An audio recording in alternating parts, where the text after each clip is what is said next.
Howdy, howdy, howdy. My name is Anachi Sasuke, and welcome back to Let's Read the SCP Foundation Wiki. Now, October is fast approaching, and I haven't hit SCP-100 yet. So I'm going to try to get there within the next 2 episodes, since I don't know how long these entries are going to be. In the last episode, I believe I left off with Static Tower, so let's check hand-drawn Casey, see if that looks familiar. It does not. So, sorry, I just finished coughing before I started recording. So, SCP-85 is safe, but has been revised on something. So, 85 is to be contained in a single chalk white bond drawing pad in a secure containment facility. Supervised contact with 85 is unrestricted to all personnel with level 2 access. All personnel coming into contact with 85 are subject to searches and random psychoanalysis upon entering or leaving containment area. Absolutely no paper or canvas media are allowed to exit 85's containment room. Any paper or trash must be disposed of by incineration after careful inspection. Paper and art supplies are to be brought in only by authorized personnel. In case of fire, flames are smothered using a rapid atmospheric replacement and CO2 dumping system. Personnel are advised to quickly secure an oxygen mask and tank from the wall at first sign of smoke or fire to prevent asphyxiation, as this procedure cannot be halted until all fires are suppressed. I'm really sorry about this.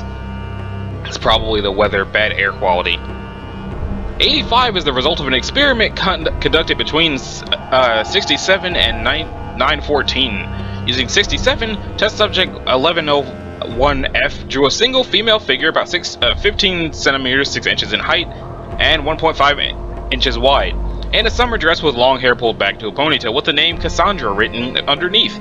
Dr. Expunged. Proposed using 914 on various settings of images created by 67 using the fine setting.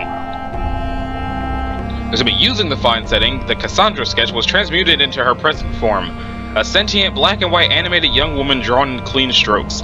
Further attempts to duplicate this result have been unsuccessful.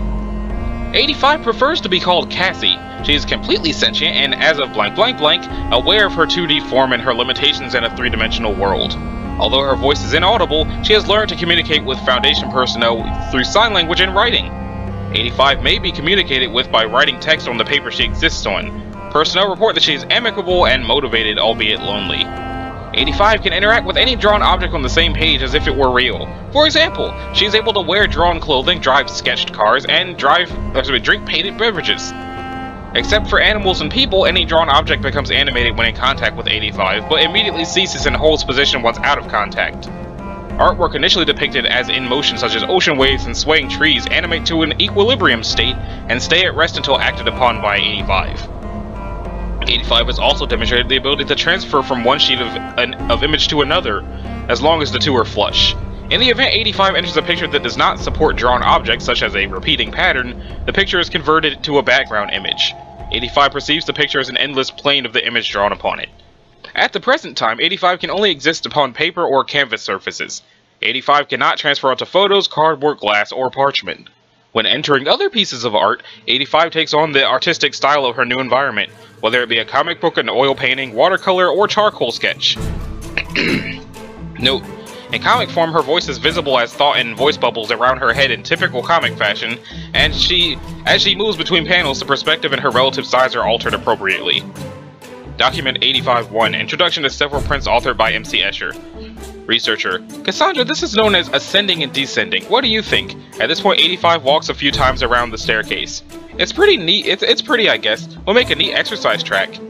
You see nothing inconsistent with the staircase? No, as far as I can tell, it just loops around, down, up all the time. Why don't more staircases do that? It's pretty neat. After this session, 85 requested several impossible objects in her own environment. These requests are pending 05 review. Incident 85A. Prior to blank blank blank, 85 was unaware of its status as a 2-dimensional object in a 3-dimensional world. Prior security protocols required that 85 be kept unaware of its true nature in order to prevent psychological distress. Discrepancies with the perceived real world were presented as dreams or nightmares, and an effort was made to present 85 with a scenario in which it was the last surviving human in a post-apocalyptic world, searching for survivors. Hold on, I'm gonna clear my throat.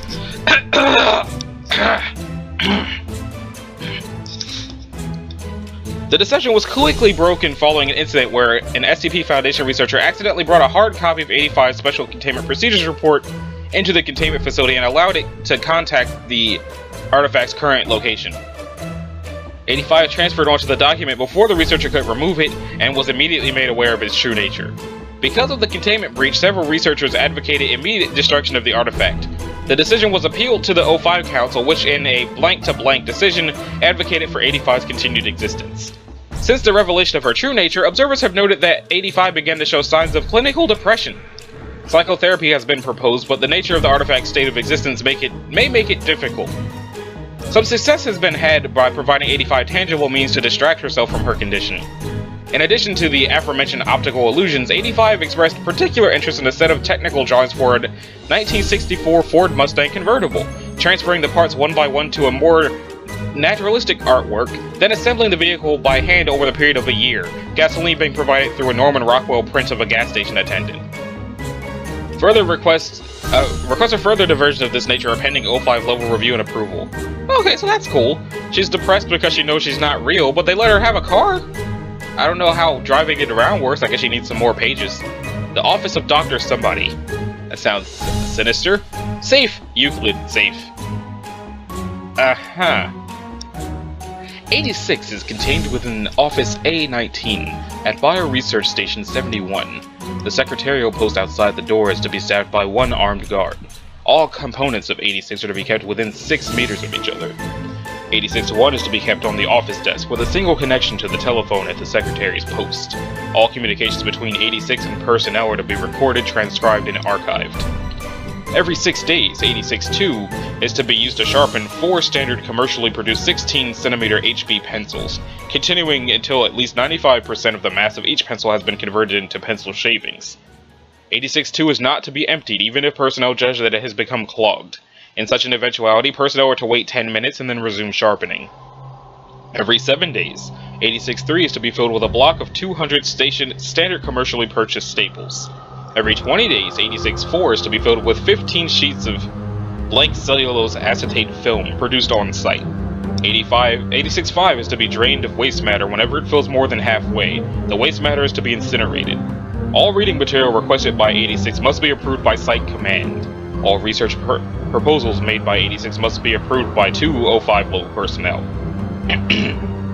Description: 86 is a collective sessile organism whose component parts resemble items of an office equipment from 1978, and which contains a consciousness claiming to be that of former Foundation Administrator Dr. Redacted, 1907 to 1978.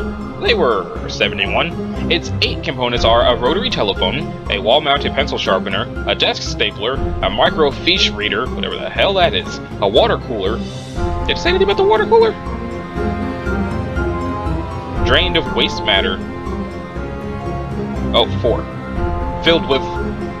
The water cooler is to be filled with sheets of blank cellulose acetate film? I might be reading these out of order. Okay, yeah, 5. Waste matter. Why would there be waste matter in the water? That needs to be incinerated.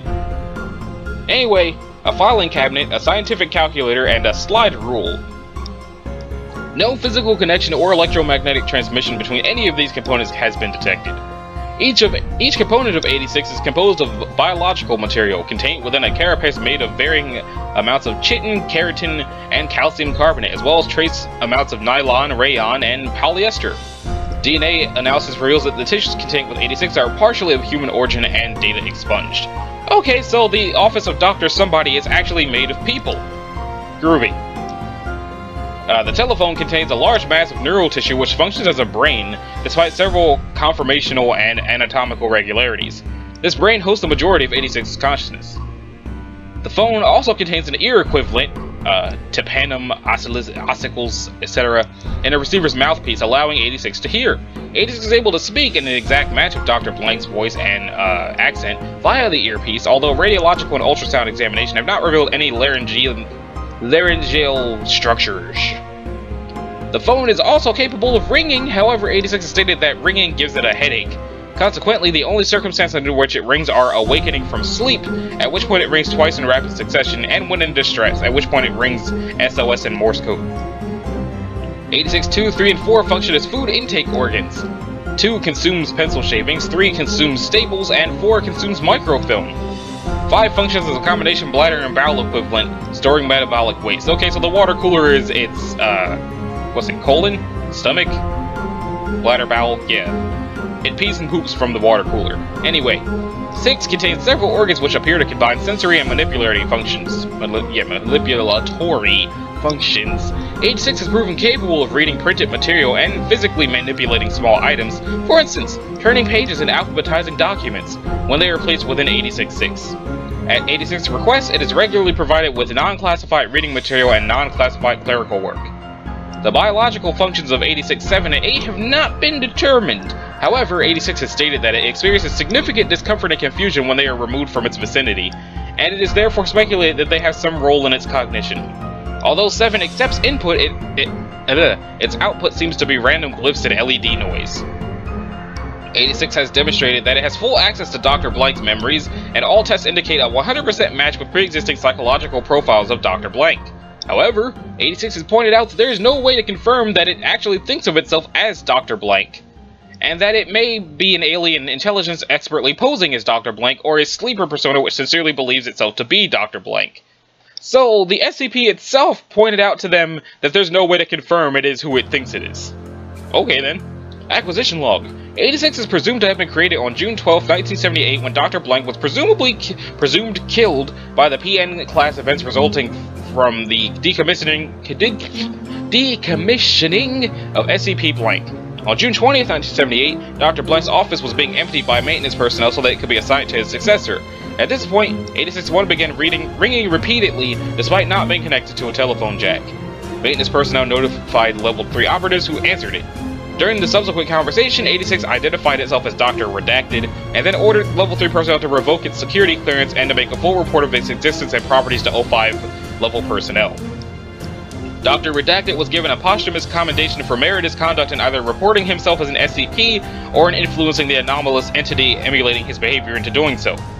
Let's see, the note originally classified as safe, but it has stated that because it is a sapient entity with anomalous biology and metabolism, and with access to the full memories of an SCP Foundation administrator who previously had level 4 security clearance, it should be classified as Euclid. Note, although we appreciate 86's conscientiousness, there is at this time no pressing reason to classify it as Euclid. If circumstances change, we'll reconsider. Okay, so that's why it was safe and then Euclid and then safe again. Now it's time for the stairwell. Euclid. A still frame taken from video footage of Exploration 1. I have a bad feeling about the stairwell, y'all. So, 87 is located on the campus of Redacted. The doorway leading to SCP-87 is constructed of reinforced steel with an electro-release lock mechanism. It has been disguised to resemble a janitorial closet consistent with the design of the building. The lock mechanism on the doorknob will not release unless blank bolts are applied in conjunction with counterclockwise rotation of the key. The inside of the door is lined with 6 centimeters of industrial foam padding. Due to the results of the final exploration, see Document 87-4, no personnel are permitted access to 87. Description: SCP-87 is an unlit platform staircase. Stairs descend on a 38-degree angle for 13 steps before reaching a semicircular platform of approximately 3 meters in diameter. Descent direction rotates 180 degrees at each platform. The design of 87 limits subjects to a visual range of approximately 1.5 flights. A light source is required for any subject exploring 87, as there are no light fixtures or windows present. Lighting sources brighter than 75 watts have shown to be ineffective, as 87 seems to absorb excess light. Subject report and audio recordings confirm that the distress vocalizations from what is to be a child between the ages of blank and blank. The source of the distress calls is estimated to be located approximately 200 meters below the initial platform. However, any attempts to descend the staircase have failed to bring subjects closer to the surface. The depth of descent calculated from Exploration 4, the longest exploration, is shown to be far beyond the possible structure of both the building and geological surroundings. At this time, it is unknown if 87 has an endpoint. 87 has undergone 4 video recorded explorations by Class D personnel. Each subject conducting exploration has encountered 87-1, which appears as a face with no visible pupils, nostrils, or mouth. The nature of 87-1 is entirely unclear, but it has been determined that it is not the source of the bleeding. Subjects exhibit feelings of intense paranoia and fear when faced with 87-1, but it is undetermined whether said feelings are abnormal or simply natural reactions. Addendum. Over a period of 2 weeks following Exploration 4, several members of the staff and students from the redacted campus reported knocking at a variable rate of 1-2 seconds per knock coming from the interior of 87. The door leading to 87 has been fitted with a 6 cm thick industrial padding. All reports of knocking have ceased. Authorized personnel may refer to documents 87-1 through 87-4 for transcripts of Explorations 1 through 4. But 4 was expunged, so I guess we'll just see what this one was first. Let me go back. Baby, come back! Okay, open. It is expunged. Document 87-1, Exploration 1. D-8432 is a 43-year-old Caucasian male of average build and appearance and unremarkable psychological background. Class D's designation is a result of demotion due to mishandling SCP blank. D-8432 is equipped with a 75-watt flood lamp with battery power capable of lasting 24 hours, a handheld camcorder fitted with a transmission stream, and an audio headset for communication with Dr. Blank at control. D-8432 steps through the doorway onto the initial platform. Despite the wattage, the flood lamp only illuminates the first 9 steps. The second platform is not visible. It's fucking dark! Is your flood lamp functioning properly? D-8432 shines the light out the door and into the academic building's hallway. The light reaches significantly further. Yeah, it's working. It just won't light these stairs all the way down. Thank you. Please continue. D-8432 descends for 13 steps before reaching the second platform. The platform is in the shape of a semicircle with apparently concrete surface and walls. There are no distinct markings aside from nondescript patches of dust, dirt, or wear consistent with that which is found in a typical concrete stairwell. D-8432 rotates 180 degrees to begin descent down the second flight, then pauses. Reason for stopping? You hear that? There's a fucking kid down there. Sounds like one. None of the described audio is feeding through the camera or mic at this time. Could you please describe the sound? It's young, either female or a very young boy. It's crying and sobbing and saying, "Please help. Please." Yeah, it keeps repeating that and crying. Can you estimate its distance from your current location? Fuck, I don't know, maybe 200 meters down? Please continue down the next flight. The subject descends another 13 steps. As he reaches the landing, audio of the child as described is picked up. The child alternates between sobbing, wailing, and the words, "Please, help," and "down here." The level of audio is consistent with D-8432's report of it being approximately 200 meters below. Can you still hear the crying? Yeah? We're picking it up as well. Please continue down. Stop if you notice any changes in the audio or environment. The subject descends another 3 flights of stairs before stopping. Keep going? Please. D-8432 continues another 17 flights, total of 22 flights before stopping. There are no visual changes in the environment and each flight has been a consistent 13 steps. I'm not getting any fucking closer to the kid! Stereo audio confirms that the crying noise has not increased in volume and remains approximately 200 meters below the subject. Noted. Please continue. The subject continues another 28 flights before stopping. 50 flights total. D-8432 is standing on the 51st landing, counting the initial ground level landing. D-8432 is estimated to be 200 meters below the initial platform. 34 minutes have elapsed. The volume of the crying has not increased. I feel a little uneasy. You spent a long time in a dark, unknown stairwell. It's natural. Please continue. The subject hesitates before stepping down on the next stair. As the subject moves forward, the flood lamp illuminates a facelet located approximately at the bottom of the flight, SCP-87-1. It appears to be the same size and shape as a human head, except it is lacking a mouth, nostrils, and pupils. The face is completely motionless but is making direct eye contact, indicating its awareness of D-8432. Fuck! What the fuck is that? Shit, holy fucking shit, what the fuck? Can you please describe what you see? It's some sort of fucking person face thing and it's fucking looking right at me. Fuck, it's looking right at me. Is it moving? No, it's just staring at me. Oh, fuck, it's creepy. Please approach and further illuminate the entity. Fuck, I don't want to fucking... The face jerks forward about 50 centimeters directly towards D-8432. Fuck! Redacted. D-8432 enters a panic state and rapidly ascends 87.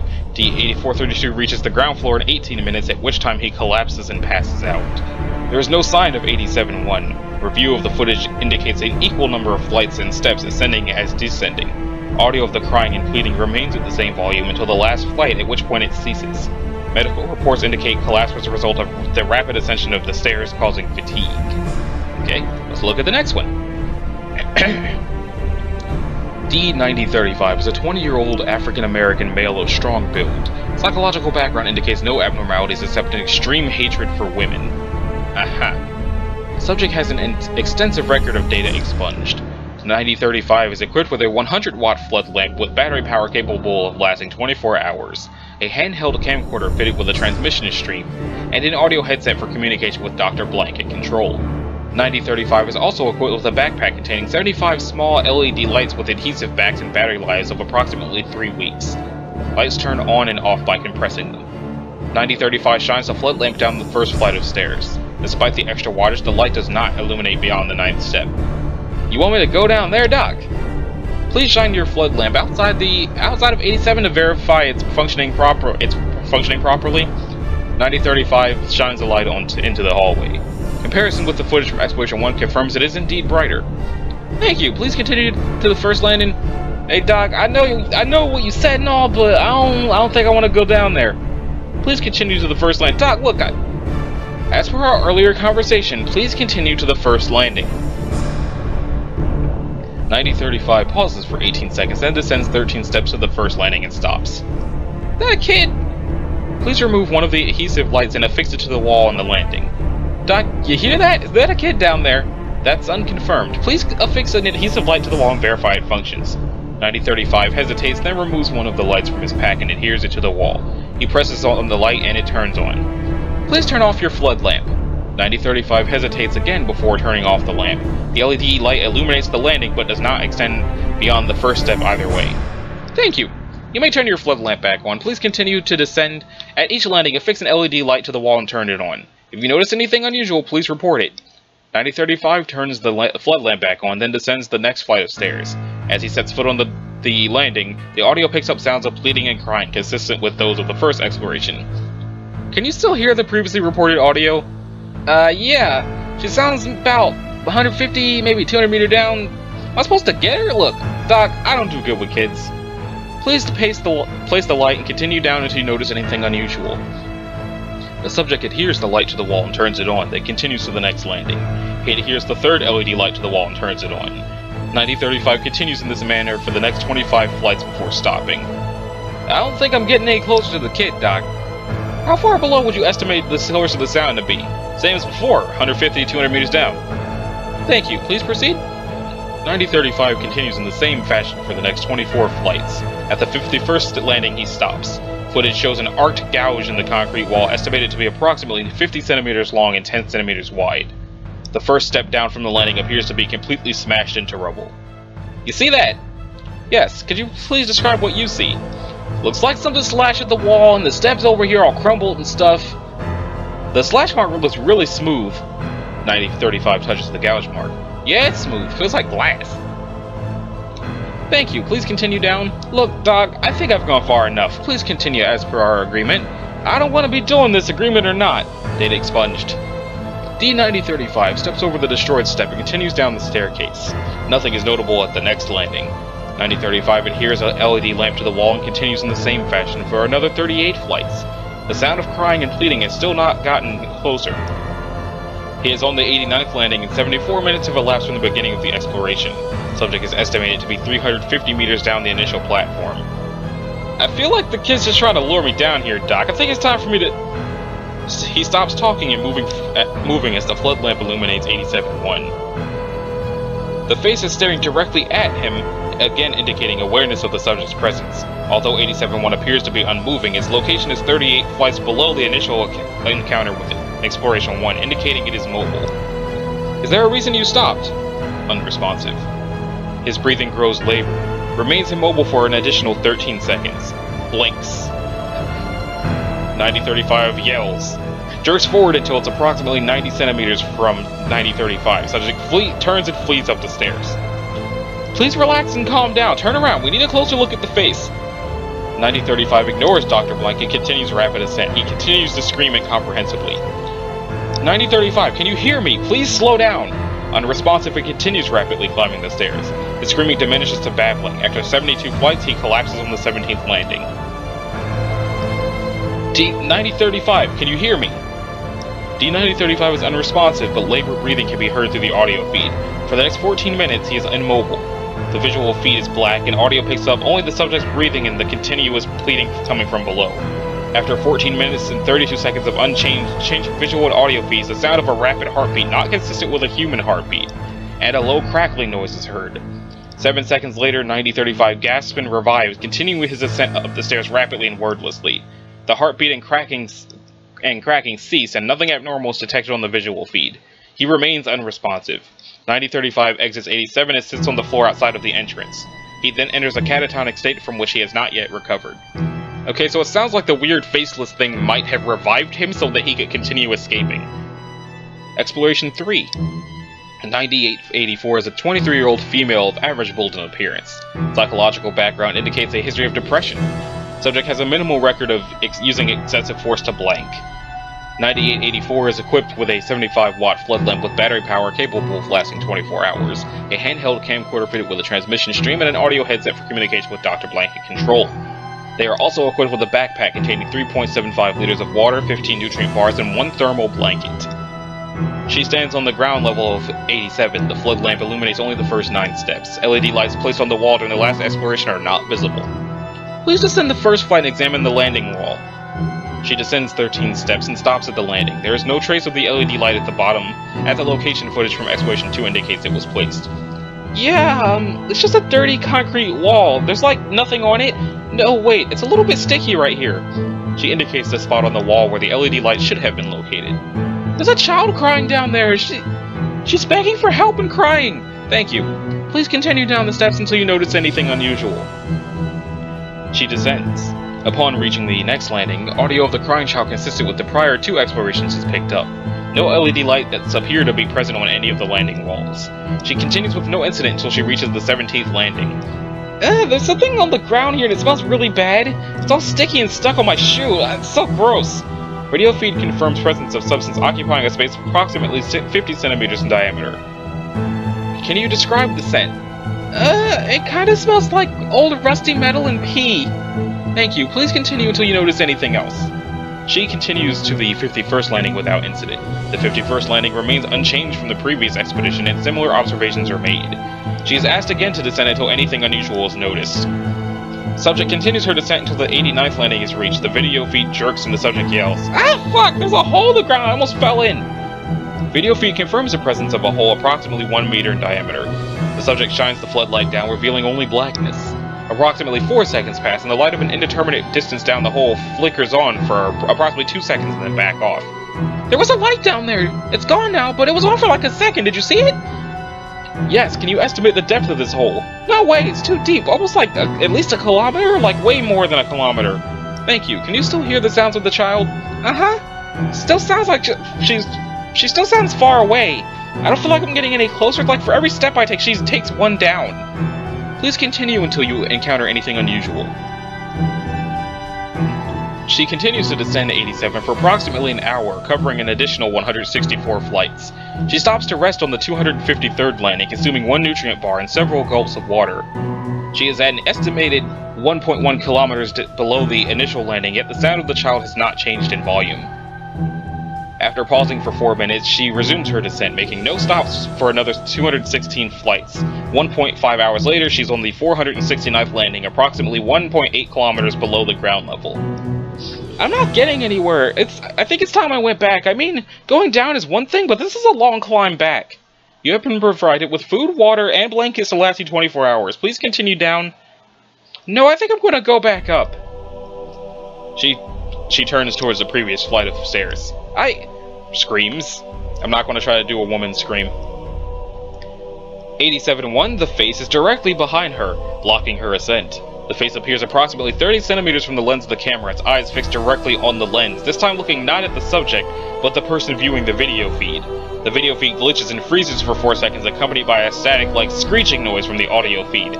It then cuts to bumpy visuals of of the woman descending the stairs rapidly. It's been following me this whole time. It's been right behind me. Oh God, it's right behind me. It was looking right at me. Doctor, please do something. Please help me. Oh God. No. Please get it away. Please no. I knew it was following me. Help me make it leave. Oh, it was looking right. It was staring at me. I knew it was there. It's been watching me the whole time. This continues in a similar fashion until the end. Continues to scream and plead hysterically as she rapidly descends the staircase. The previously heard static-like screeching seems to overlay the audio feed, beneath which can still be heard the original sound of the crying child. Approximately 14 flights down, the video feed swings to show the area directly behind her. The face is now approximately 20 centimeters from the camera lens. It is not staring at the subject, rather it is fixated on the camera lens, giving the illusion it is making contact with those viewing the footage. It is important to note that since the sighting of 87-1, the sound of the girl crying and pleading has been increasing in volume, indicating that she is nearing the source. After an approximate 150 panicked flights of descent with 3 visual confirmations of 87-1 still in pursuit, she trips and appears to fall unconscious. Audio feed indicates strong proximity to the source of the crying. The static and screeching noise continues. Video feed shows yet another descending flight of stairs, indicating she has still not reached the bottom of the stairwell. 12 seconds of motionlessness pass before the face comes into full view of the camera, eye contact being made directly with the viewer. Audio and video feed cut out and no connection is reestablished. Okay, so that lady probably died, and if it was making direct eye contact with whoever was on the other side of the camera, then something terrible probably happened in the 4th exploration, which is probably why it's redacted. So, let's check out the Lizard King. It's the Lizard King, Charlie! That doesn't look like a lizard, that looks like a strange monkey, but okay. And the Lizard King is safe. So, 88 is to remain sealed in its airtight case at all times. The case is constructed of transparent acrylic plastic to resist the corrosive properties of 88's secretions. In the event that 88 should awaken for hibernation, any room that it is stored within should be constructed of durable plastics, rubber, or ceramics to hinder its ability to escape. Temperature of 88's containment should not exceed 58 degrees Celsius, and any personnel entering containment must observe Level 4 Hazardous Materials Protocol and wear the appropriate protective gear at all times. Any personnel who do not observe proper containment protocols in the presence of 88 or who show signs of physical mutation are to be demoted to D class and held for observation. So, if they fuck up, they are disposable. Now then, 88 is a humanoid with reptilian features which appears to have been mummified in a languid posture. However, 88 is merely in a state of hibernation from which it may recover if it is again exposed to a more hospitable environment than its current containment. Research has indicated that 88 is approximately 6,000 years old and is capable of secreting a variety of hazardous biological compounds from its mouth and hands. Some of these substances could be of great strategic value if replicated, but until a means to extract them without awakening 88 is found, research into this area is on hold. 88 was recovered with the mummified remains of 23 beings sharing a similar morphology. However, none of these beings were alive, and examination suggests they were originally human. Information obtained by agents E0883 and E0887 and their subsequent mutation due to 88 exposure corroborates this theory. Addendum: 88 was recovered in 1930-something from a subterranean complex below Los Angeles, California. The site was originally discovered by W something using a device he called a radio X-ray, which is little more than a mechanical dowsing rod. While S's methods were dubious, his discovery was not. After mapping a series of tunnels and gold deposits below the city, S declared that he had found the lost city of the Lizard People, as described in the legends of Arizona's Hopi tribe.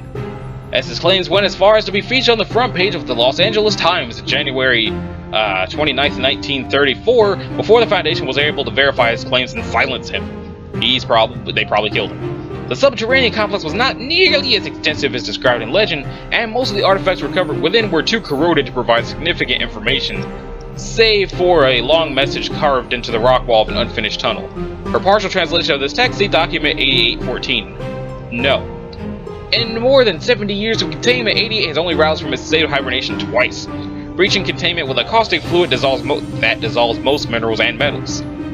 Each time, multiple personnel were exposed to a second compound, which 88 uses to propagate itself. Affected personnel underwent a painful mutation after which they shared the physical characteristics of 88.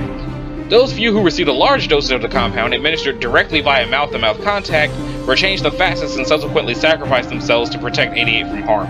88 has also demonstrated the ability to produce potent neurotoxins in liquid and gaseous form to combat containment personnel. Containment during the second breach was re-achieved by isolating 88 and affected personnel in the facility and lowering the temperature. Affected personnel built a pedestal from discarded equipment upon which 88 took a recumbent position before slipping back into hibernation. The mutated personnel were neutralized at this point and 88 was returned to containment. The current strategy of lower temperature and non-metallic containment has been successful in keeping 88 isolated. 88 was reclassified to safe status in November something 19 something. That doesn't sound safe, but I guess it's only they're calling it safe because he's contained. And that really does look like some sort of strange large monkey instead of a lizard. Top it. Top it. Top it. Top hat. Top hat. Okay. Euclid. 89 after transportation to the location of 89B's residence in order to perform protocol M8. Euclid see below. Why does it say see below? I don't know, I guess we'll find out. And there's a lot of shit in here, but nothing extra. So, 89 is stored in a special shipping container at Site 36 and is monitored for locution events. Mobile Task Force MU-89, consisting of personnel with advanced training in linguistics, psychology, and tactical diplomacy, have been established in order to respond to such locution events. What the fuck does locution mean? It means a word or phrase, especially with regard to style or idiom, an utterance regarded in terms of its intrinsic meaning or reference as distinct from its functional purpose. Okay, so if the thing talks, then execute protocol M8 would M Task Force MU-89 is to translate and interpret the locution so as to identify the primary subjects of that triggering, herein designated as 89A and 89B. Then execute protocol M8, which consists of the following steps: transport 89 to 898's location and explain M8 to 89B. And at such time as 89B is prepared to voluntarily execute protocol M8, render to SCP-89B any assistance as 89B may request in connection with 89B's performing the following actions: inserting 89A into the cavity together with inflammable materials such as oil, wood, or charcoal, and then igniting them. Okay. The successful execution of protocol M8, or let's just say mate from now on, requires the voluntary compliance of 89B in a sober and uncoerced state. Likewise, 89A must be conscious and alert during the execution of the protocol. It is recommended that 89B be restrained, although not sedated, following ignition so as to avoid interference with the completion of the protocol, as the process is extremely painful and fatal to 89A. If 89B refuses to voluntarily execute protocol mate and coordinates in accordance with the aforementioned specifications, Mobile Task Force MU-89 is to explain the prospective consequences of failing to successfully complete the protocol and make every effort to persuade 89B to cooperate. If MU-89's best efforts to so persuade 89B are unsuccessful, 89 is to be designated as Keter class and protocol M9 is to be executed. Reference document 89M9. Yeah. The use of intimidation, threats, or mind-altering drugs or intoxicants in an effort to affect 89B's free will, and any attempt to complete protocol M8 without 89B's participation or voluntary cooperation, or otherwise other than as described, are strictly prohibited, since these measures invalidate the attempted completion of the protocol and are known to intensify the severity of the attendant Type S event. It is also recommended, although not a required part of Protocol Mate, to cause the execution of Step 2 of Protocol Mate to be accompanied by the sounding of horns and percussion instruments, as doing so may mask the sounds made by 89A during the execution of the protocol. Upon execution of Protocol Mate, the related Type S event generally begins to abate within 7 hours. Okay, so it sounds like they have to do a ritual sacrifice to this cow thing so that the world doesn't end? Let's find out. 89 is a glazed earthenware statue, approximately 3 meters tall, depicting a winged, bull-headed humanoid with an open mouth. The front of the statue's torso is hinged and can be opened from the top to reveal a cavity, approximately 0.6 cubic meters in volume, and can be locked from the outside.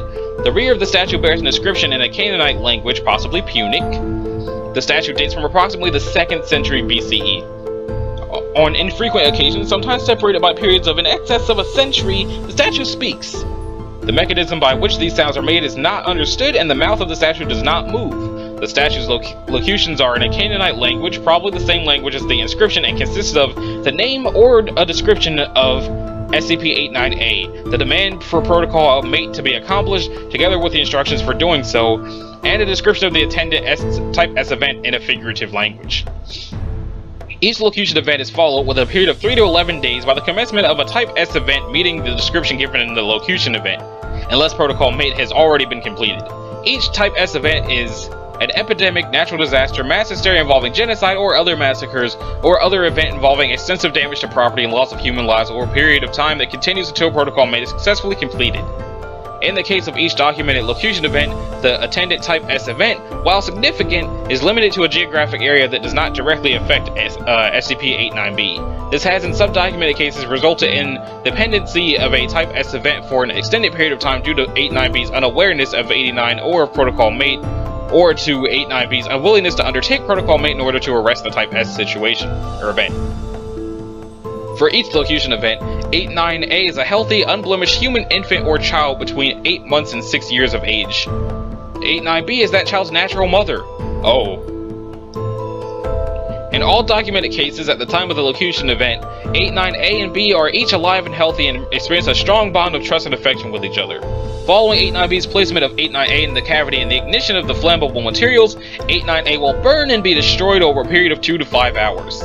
Addendum. Memo filed from Dr. Garcia. While the role of 89 is actually causing Type S events, or in actually causing them, is unclear, experience has demonstrated that the prompt and precise application of protocol mate is effective in limiting the damage that they do. Dr. Patel has speculated that 89 does not cause the events, but merely anticipates them and provides a means to mitigate their effects.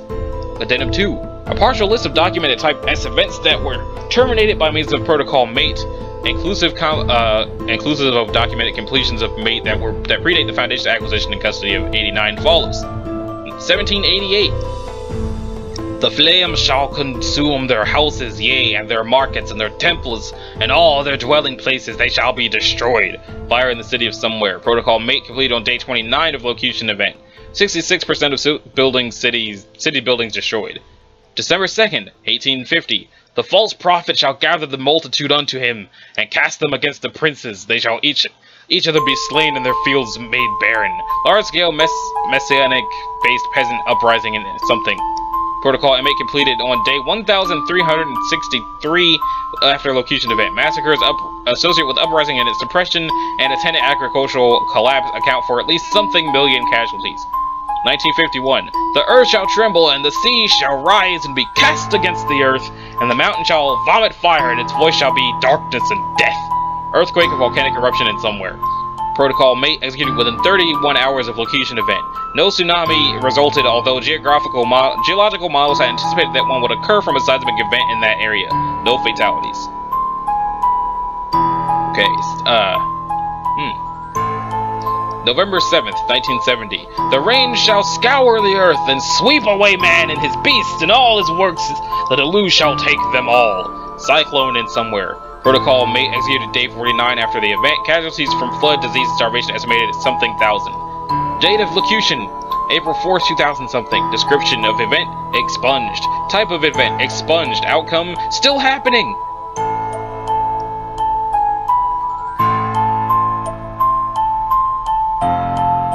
Okay, apparently somebody translated this creature as being Moloch. So, this is a good stopping point for this episode, and in the next episode maybe we'll make it to the portrait. So, next time we're going to start with Apaka Rubik's Cube? Well, let me see how large that is. Yeah, we'll start with that next time. But now we know it's Keter. So, this has been Anashi Sasuke. This was Let's Read SCP Foundation episode 21. And I will see y'all in the next one. Later.